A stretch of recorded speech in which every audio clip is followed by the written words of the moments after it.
À Mopti, les files interminables devant les stations-service commencent à se réduire. Depuis quelques jours, plusieurs points de vente sont de nouveau alimentés, offrant un souffle d'oxygène aux transporteurs et aux habitants. Oui, effectivement, depuis le jeudi soir, les citernes sont arrivées à Mopti, plus d'une soixantaine de citernes.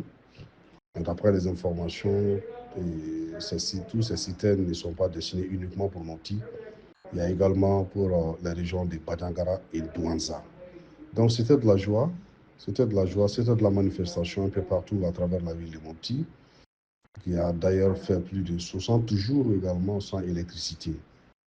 Et depuis que ces systèmes sont arrivés, vers 1h du matin déjà, l'électricité est rétablie à Mopti. Pareil aussi pour la Sonagep. Donc c'était de la joie et les gens commencent vraiment à avoir de l'espoir après avoir resté pendant plus de 60 jours sans électricité.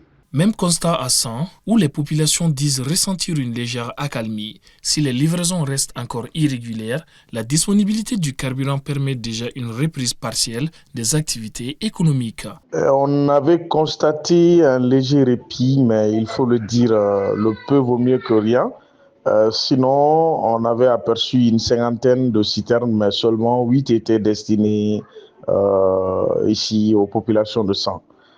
Donc, une citerne d'essence et 7 de gasoil.